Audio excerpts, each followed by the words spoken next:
विधानसभा में उठा शराब घोटाले का मामला। राजेश मूणत ने घोटाले में पिछली सरकार को घेरा।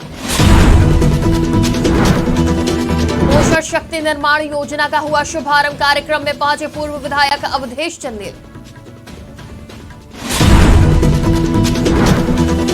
नक्सली मुठभेड़ को परिजनों ने बताया फर्जी। पुलिस ने 2 दिन पहले किया था नक्सलियों को मारने का दावा। अंबिकापुर में एनएसयूआई के कर्मचारियों ने निकाली रैली। कानून व्यवस्था को लेकर फूका गृह मंत्री का पुतला। बेमेतरा में बिजली की समस्या से परेशान ग्रामीणों ने समस्या को लेकर कलेक्टर से की मुलाकात।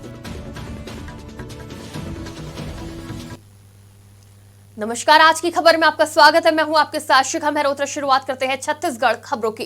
अंबिकापुर के घड़ी चौक में एनएसयूआई के सरगुजा संभाग में कानून व्यवस्था को लेकर गृह मंत्री का पुतला फूका गया। आपको बता दें कि सरगुजा संभाग में कानून व्यवस्था चरमराई हुई है, जहां गैंगवॉर स्टंट सहित प्रतापपुर में नाबालिग का अपहरण कर हत्या कर दी गई, जिसको लेकर एनएसयूआई के पदाधिकारियों और कार्यकर्ताओं ने राजीव भवन से रैली निकालकर घड़ी चौक में प्रदेश के गृह मंत्री का पुतला दहन किया और कानून व्यवस्था को बेहतर बनाने के लिए सरकार से अपील भी की। हम अभी भाजपा का सरकार आए सिर्फ 2 महीना हुआ है और आप देख सकते हैं कि पूरे आसपास मतलब सरगुजा संभाग पूरे छत्तीसगढ़ में जिस तरह अपराधियों का मतलब कि मनोबल मतलब कि हाई हुआ है, उसको लेकर आज हम लोगों ने पुतला दहन किया है। लगातार घटना पे घटना हो रहा है। पहले अंबिकापुर जो छोटे छोटे बच्चों का आज यहाँ पे पूरा एक शहर में गैंगबाजी बन गया है और लगातार कृत्य कर रहे हैं उन लोग कुछ ना कुछ। तो ये अमानवीय कृत्य को रोकने के लिए सबसे पहले पुलिस तो कोई उचित कदम उठा नहीं पा रही है। जहां भी उचित कदम थोड़ा भी उठाने का बात आता है, सिर्फ एक खाना पूर्ति मतलब करके पूरा कर दे रहे हैं। छत्तीसगढ़ विधानसभा में प्रश्नकाल में शराब घोटाले का मामला उठाया गया। दरअसल प्लेसमेंट एजेंसी के द्वारा अवैध शराब बिक्री को लेकर वरिष्ठ विधायक राजेश मूणत ने सवाल उठाया। उन्होंने कहा, प्लेसमेंट एजेंसी के द्वारा डुप्लीकेट शराब सरकार की दुकान से बेची गई। 2019 से लेकर 2023 तक की शराब नीति पर सवाल करते हुए उन्होंने कहा कि पूरे देश में शराब की सबसे चर्चित घोटाले छत्तीसगढ़ प्रदेश में हुए हैं। कांग्रेस सरकार के समय किस पॉलिसी के तहत शराब खरीदी बेची गई है?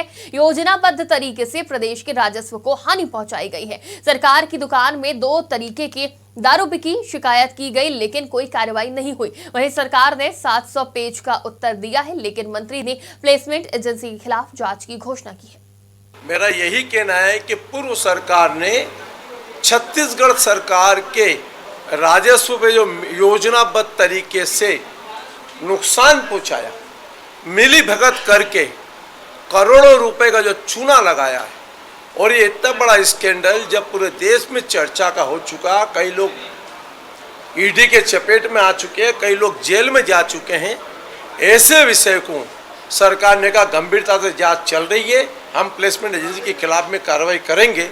यही मेरा प्रश्न था। सरकार ने उत्तर में दिया 700 पेज का उत्तर पढ़ते पढ़ते। अब कितनी चीजें बताऊंगा मैं उसमें। एक आबकारी नीति स्पष्ट बनना चाहिए,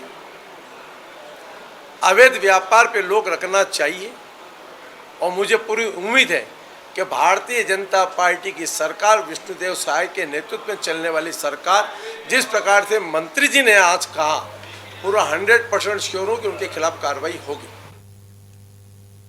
सारंगगढ़ जिले के बिलाईगढ़ विधानसभा से कांग्रेस विधायक कविता प्राण लहरे का एक वीडियो तेजी से वायरल हो रहा है, जिसमें चर्च के अंदर कार्यक्रम में कांग्रेस विधायक शामिल हुई हैं। इस दौरान कांग्रेस विधायक ने कुछ ऐसी बातें कही जिसके बाद से राजनीतिक सियासत तेज हो गई है। वहीं अब इस वायरल वीडियो पर मंत्री बृजमोहन अग्रवाल का बयान सामने आया है। हम पहले दिन से कह रहे हैं कि कांग्रेस पार्टी छत्तीसगढ़ की डेमोग्राफी को बिगाड़ने के लिए धर्मांतरण करवाकर अपने वोट की राजनीति कर रही है। इस वीडियो के माध्यम से ये बात साबित हो रही है। वहीं कविता प्राण लहरे का कहना है कि इस वीडियो को भाजपा एक मुद्दे के रूप में सामने ला रही है। हिंदू धर्म है, मैं तो सतनामी समाज के बेटी हूँ। और बाबा गुरु घासीदास मोर मंदिर गिरौदपुरी में जहाँ हर श्रद्धालु हम माथा टेके जाते, चाहे ब्राह्मण हो, साहू हो, क्रिश्चियन हो, सब जाते। कोई भी धर्म में कोई भी व्यक्ति जा सकत है, और जितना प्यार में ताकत है, नफरत में नहीं है। हम राहुल गांधी जी कहते हैं नफरत के बाजार में हमने दुकान, मोहब्बत के दुकान खोली। मोहब्बत में जितना ताकत है, मैं नफरत कभी नहीं जीत सकती। मैं हिंदू हूँ, हिंदू धर्म है। देखिए, हम तो पहले दिन से कह रहे हैं कि कांग्रेस पार्टी छत्तीसगढ़ की डेमोग्राफी को बिगाड़ने के लिए धर्मांतरण करवाकर अपनी वोट की राजनीति कर रही है और इस वीडियो के माध्यम से ये बात साबित हो रही है।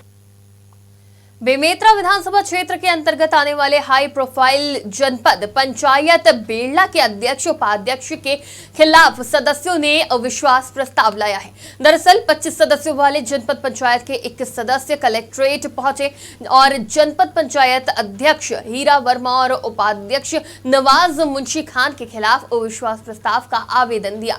सदस्यों का आरोप है कि जनपद अध्यक्ष के द्वारा घोर मनमानी की जाती है और जनपद निधि को बराबर में नहीं बांटा जाता। वहीं किसी काम के लिए कहा जाए तो वो नहीं सुनती है और समय पर मीटिंग नहीं बुलाते हैं। इसके अलावा जनपद अध्यक्ष के पुत्र का भी हर कार्य में दखल रहता है, जिससे परेशान होकर बेड़ला जनपद के 21 सदस्य अध्यक्ष और उपाध्यक्ष के खिलाफ अविश्वास प्रस्ताव देने पहुंचे।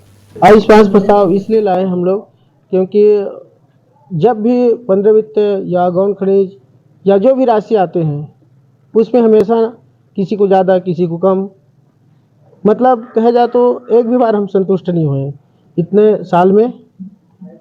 कभी हम लोग को एकदम कम कर देते हैं, कभी काट ही देते हैं, मतलब राशि हमेशा भेदभाव करके प्रदान करते हैं। तो हमारे मन की बात ला सुन भी नहीं करे एक भी। हाँ, मीटिंग चलत रही थे, उठ के भी रहेंगे वो कहा अपन पैसा आते ना तो का कहा थे 8 लोग जिला का बांट सकते तो हम नहीं बांट सकते का ऐसे की किसे बांटते।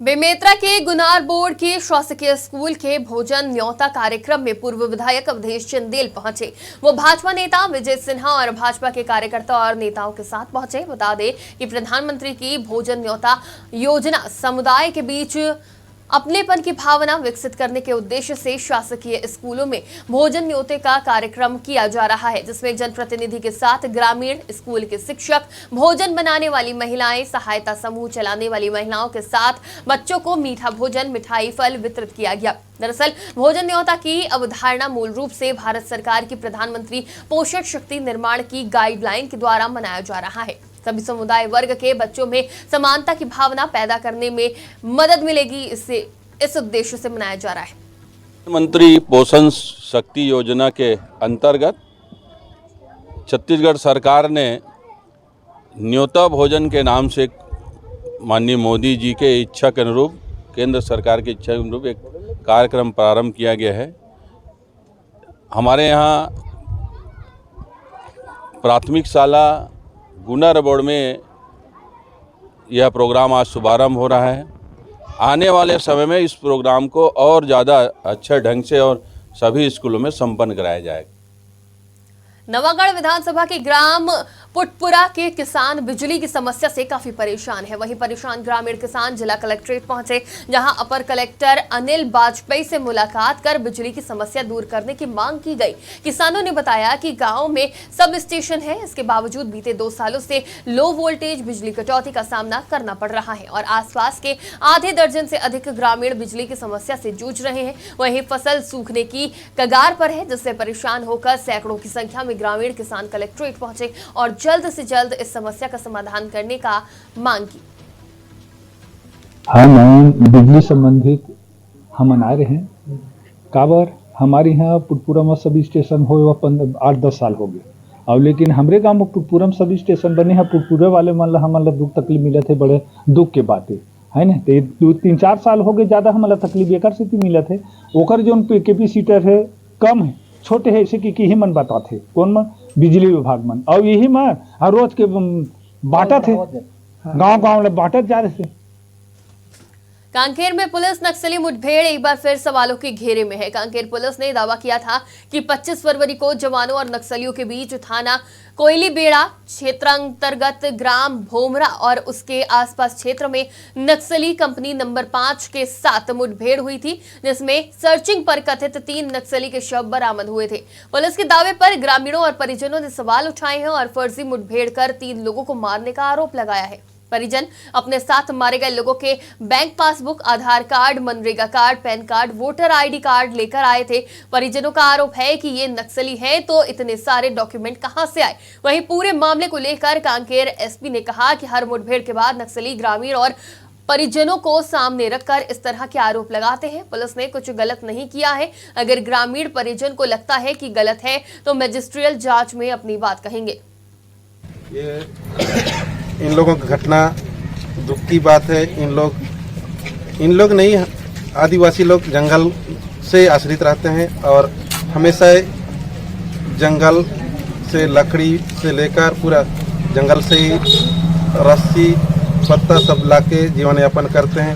हम सब भी जंगल में बिना जाए हमारा जीवन अधूरा है। हम सब जंगल